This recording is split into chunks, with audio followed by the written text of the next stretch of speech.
जीर्णोद्धार हुआ वो इसी शनि मंदिर के परिसर के नाम पे रखा गया।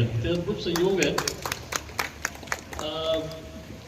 इसके पहले कि कुछ अपनी बात कहूँ एक ब्रॉडर पर्सपेक्टिव में, तो पहले मैं बधाई देता हूँ सूत्रधार हमारे गोविंद पटेल को, जिनसे मेरा पुराना संबंध है जब मैं वाइस चांसलर हुआ करता था।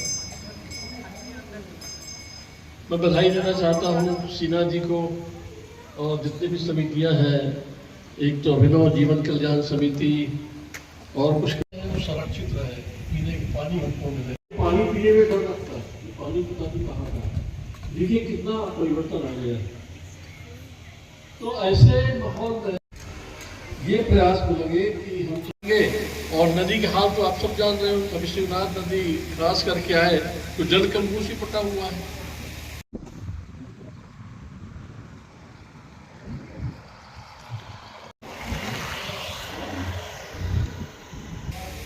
नदियों में तो प्रवाह होता है ना। खारो नदी में, किसी भी नदी में चले जाओ, इधर अपनी गंगा नदी जिसको पूछते हैं, वो भी हम अपने कर्मों से उसको पाट रहे हैं, दूषित कर रहे हैं।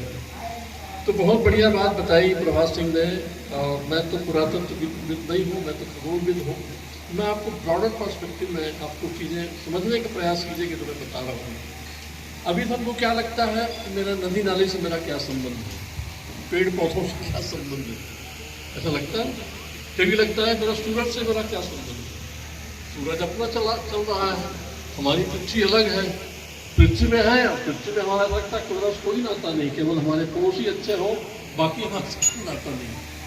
तो समझता हो जानता हूँ। मैं आपको एक बात बता दूं कि आज भी हम जानते नहीं हैं कि पृथ्वी में जीवन कैसे हुआ।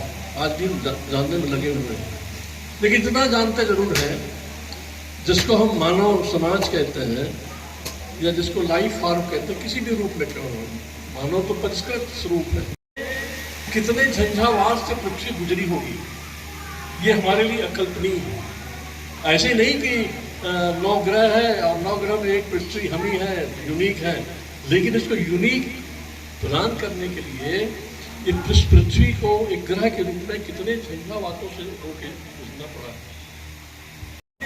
क्योंकि सूर्य की जो किरणें आती है, अल्ट्रावायलेट रेस, उसी में हम मर जाते हैं, तो हमारे लिए ब्लैंकेट का काम करता है ना। तो पहले तो वो बना, फिर कभी आपने सोचा कि कोई बता सकता है कि ये पेड़ पहली बार कब पैदा हुआ होगा? वो किसी को नहीं मालूम। आम के पेड़ पहली बार कब मिला था? नहीं समझा हमको दिया। जंगल कैसे बना? प्रकृति ने हमको दिया हुआ। ये पहले बने, हम तो बाद में बने। तो हमको सब चीजें विरासत में मिली। कल्पना कीजिए, नदी नहीं होता तो क्या होता, नाले नहीं होते तो क्या होता। क्या हम जीवन की कल्पना बगैर नदी नाले पेड़ पौधे से कर सकते हैं क्या? समुद्र के अंदर जो जीव है, जीवन है, तालाब के में जो जीवन रहता है, क्या उसके बगैर हम अपनी जीवन की कल्पना कर सकते हैं? असंभव। और जब भी, जैसे कहते हैं ना कि एक हिमयुग था, उसमें कुछ जीव चले गए, उसका आज भी हम भोग रहे हैं, परिणाम भोग रहे हैं। क्योंकि ये बात जो मैं बता रहा हूँ वो सह अस्तित्व का है, एक कड़ी है, हुई है। और ये मानता हूँ मैं, जैसे मैं दोहराता हूँ फिर से बार बार, कि सह अस्तित्व में ही हमारा जीवन सुरक्षित रहेगा। मतलब नदी नाले पेड़ पौधे और जितने भी जीव हैं, उस रिश्ते को, उस कड़ी को हम नहीं समझेंगे तो अंततोगत्वा हमारा जीवन भी खतरे में होगा। और ये सही समय है, न केवल हम सह अस्तित्व को पहचाने और समझें, बल्कि जीवन के लिए जो आवश्यक मूल तत्व है, पानी, वो भी ड्रिंकिंग वाटर। आप क्या सोचते हैं कि आप समुद्र का पानी पी के जीवित रह जाएंगे क्या? तो हार्ड वाटर है, उसको पहले रिफाइन करना पड़ेगा, ड्रिंकिंग वाटर बनाना पड़ेगा, उसकी प्रोसेस टेक्नोलॉजी बिल्कुल अलग है। तो कहाँ से लाएंगे ड्रिंकिंग वाटर? यदि गांव के लोग तालाब का पानी नहीं पी सक रहे हैं इन 75-70 सालों में, इससे बड़ी मुश्किल हमारे लिए और क्या है? लेकिन अभी भी समय है, पेड़ पौधे काटो, लेकिन वो भी तो ऐश्वर्य है, हमारे लिए है।